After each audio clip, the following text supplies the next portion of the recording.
The laughter hit, like a slap across her face. Seriously? You think you belong here? Simone Harper, 34 years old, black, athletic build, navy pantsuit, crisp white shirt, hair pulled back into a tight bun, sharp eyes scanning the street. Froze mid-step. She carried a leather briefcase in her left hand, fingers gripping it with controlled strength. Her heels clicked against the asphalt as she stopped near the corner, the morning sun glinting off her glasses. "Excuse me?" Her voice was low, controlled, but every word cut like steel. The officer leaned lazily against his patrol car, badge gleaming in the light, chest puffed out. "Yeah, you walking down the street like you own it. Think you're somebody important?" Simone's jaw tightened. Her hand rested lightly on her briefcase strap. "Do I look like someone who needs to explain herself?" Bystanders paused mid-step. Whispers ran through the crowd. Mothers clutched children's hands tighter. A young man on a bicycle skidded to a stop. The officer's lips curled into a mocking smirk. "Oh, you're gonna talk all right. You talk too much for someone walking alone down the street."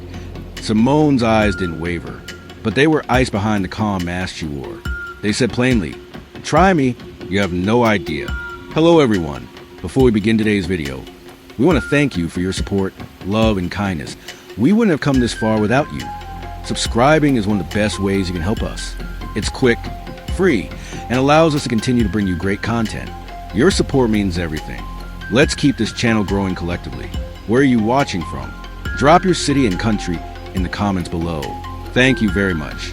Now let's get back to the story. The officer stepped closer, his boots scraping the concrete. "Step aside or I'll move you myself." Simone didn't move.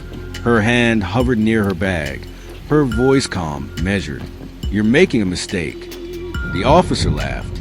"You think your suit makes you untouchable? You think your words matter?"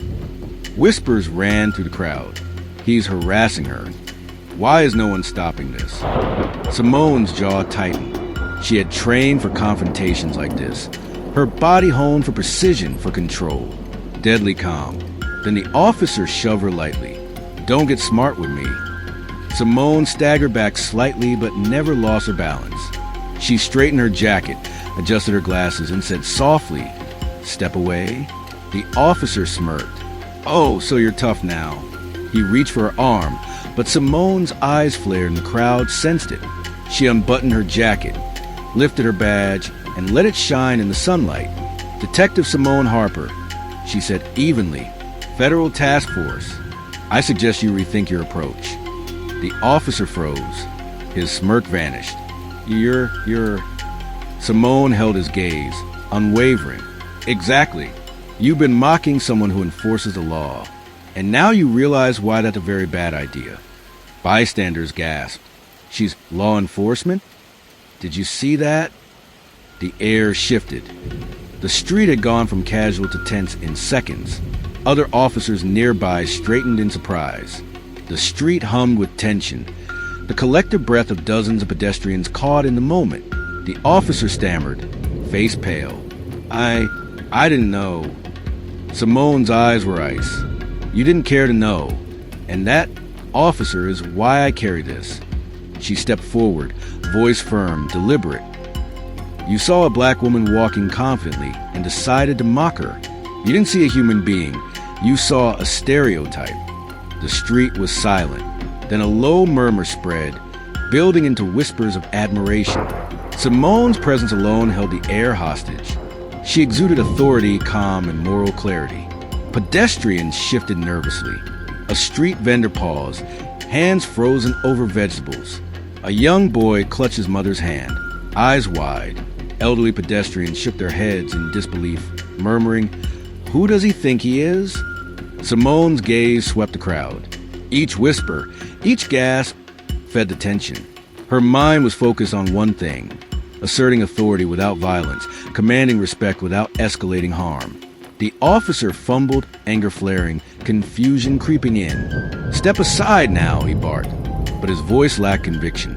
Simone's calm was unnerving. She wasn't afraid. She was ready. Every inch of her body radiated control and authority. The moment had turned.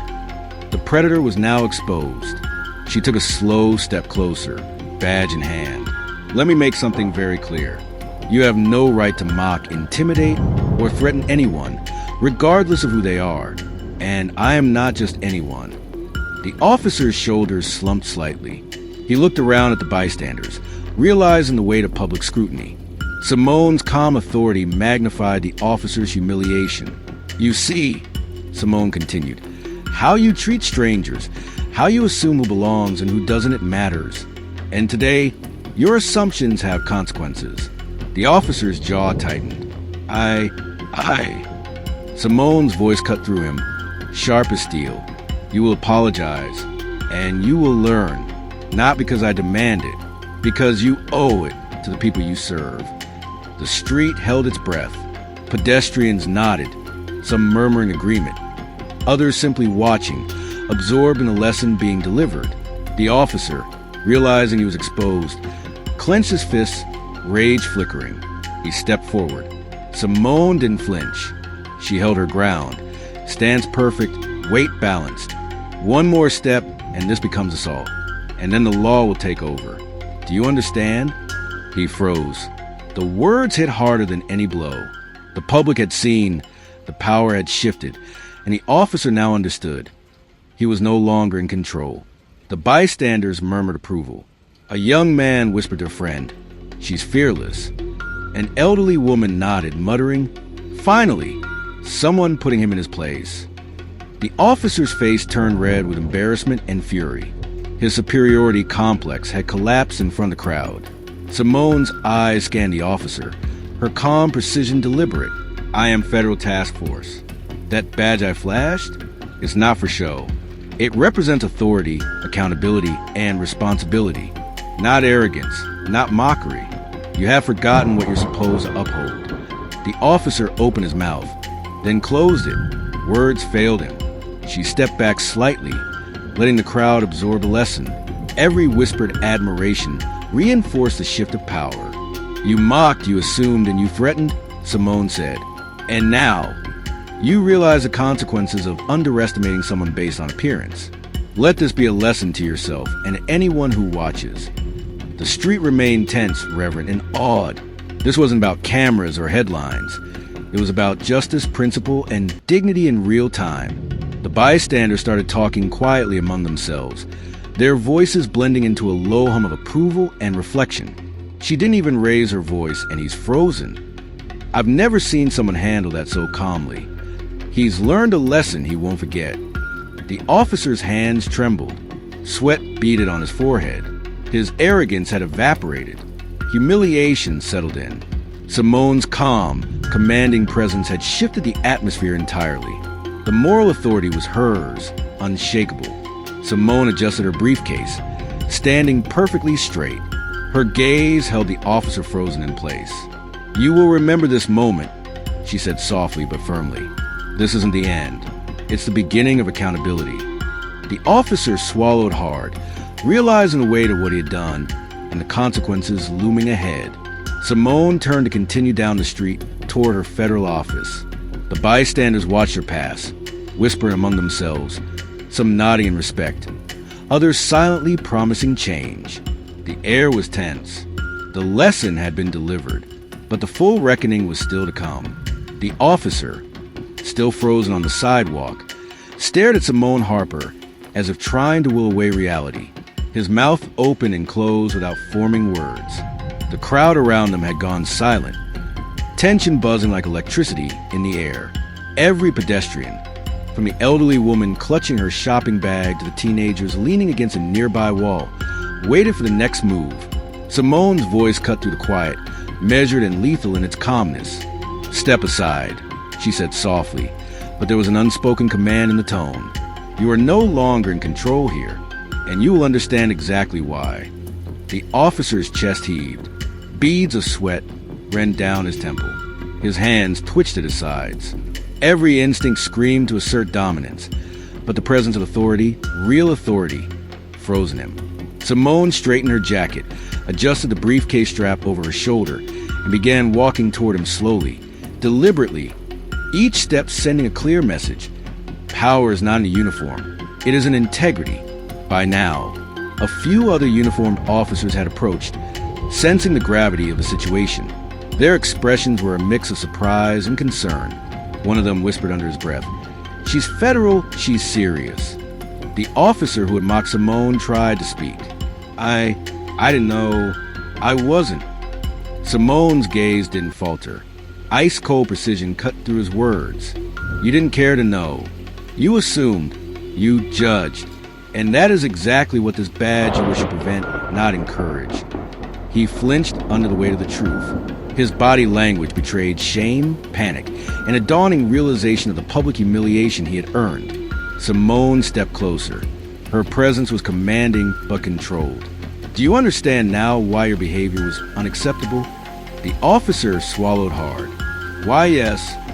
Simone's eyes narrowed. "Yes is not enough. Actions follow understanding. You will demonstrate accountability before you leave the street." The crowd had grown larger, drawn in by the confrontation. Whispers and murmurs spread like wildfire. She's teaching him a lesson. Finally, someone making him realize how wrong he was. Look at the calm in her voice. He can't even respond. Pedestrians watched the officer shrink under the pressure of their collective judgment.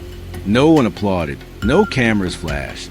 This was raw, unfiltered confrontation. Human to human, morality versus arrogance. Simone scanned the crowd and saw nods of approval, silent recognition that a wrong was being corrected. The street itself seemed to lean toward her authority, her presence commanding respect without raising her voice. Simone lifted her badge slightly, holding it as a symbol of authority, principle, and accountability. "Today, you have learned a lesson not through fear, but through truth. You will not mock, you will not intimidate, you will not assume. You will act with respect and responsibility always." The officer's face reddened. I understand, ma'am." Simone nodded once, sharply. "Good. Now follow me to the curb." He obeyed, trembling. Other officers flanked him silently, unsure of protocol, but knowing the moment required deference. The weight of Simone's authority was suffocating. Simone stepped close enough for the officer to hear clearly. "You will spend the next week in supervised community assignments. You will interact with civilians you previously judged. You will hear their stories. You will assist without asserting power. Every day, you will report to me directly on your progress." He blinked. Yes, ma'am." "Your training starts today," Simone continued, voice even but sharp. "No excuses, no shortcuts. And you will carry this lesson with you for the rest of your career." The officer nodded, face pale, sweat running, embarrassment etched into every line. The crowd watched silently, understanding that justice had been served without violence, without spectacle, but with consequences that would echo far beyond this moment. Pedestrians began to murmur among themselves, absorbing what had just happened. She made him face himself. That's how accountability looks. "I've never seen someone handle this so calmly." A shopkeeper spoke quietly to a customer. No cameras, no social media, just real consequences. That's powerful. Simone observed them, not seeking recognition, only ensuring that the lesson was visible, clear, and lasting. Respect had been asserted, power checked, and dignity restored. As Simone walked back toward the sidewalk's edge, the officer followed, head down, shoulders heavy with the burden of shame and understanding. Each step was a lesson, arrogance reduced, empathy rising. For the first time in years, he felt the sting of accountability, not from a superior issuing punishment, but from the weight of morality applied in real time. Simone watched carefully. "This is only the start," she said under her breath, but loud enough for him to hear. "Change is earned, and today you are in the beginning of it." Simone adjusted her briefcase, straightened her jacket, and continued toward the building where her task force awaited. Every bystander watched her pass, whispers of admiration flowing behind her. She did not look back. Her authority had been asserted, justice delivered, and a lesson imprinted permanently on the officer and the crowd alike. The officer remained frozen for a moment longer, staring after her. The humiliation, the reckoning, the moral clarity, all of it burned into his consciousness. The street had learned a lesson without spectacle, without cameras, without headlines. True authority is earned, not assumed. Respect is a right, not a privilege for those in uniform. Accountability is immediate when arrogance crosses a line. Simone Harper, a black woman in her mid-30s, had demonstrated that courage, preparation, and moral clarity could topple assumptions and force transformation. The officer, now humbled, would not forget this day, and neither would the bystanders. Injustice often wears uniforms, smirks, or false authority. But truth, courage, and clarity have a way of exposing arrogance and enforcing respect. Power is not in who you are assumed to be. Respect is not granted by compliance. It is demanded through accountability. The human spirit, calm and steadfast, can correct arrogance without violence, cameras, or spectacle. Simone Harper walked on, leaving a transformed street behind her. The lesson lingered, clear and unforgettable. If you cannot treat others with dignity, no title, badge, or uniform will save you from the consequences of your own actions.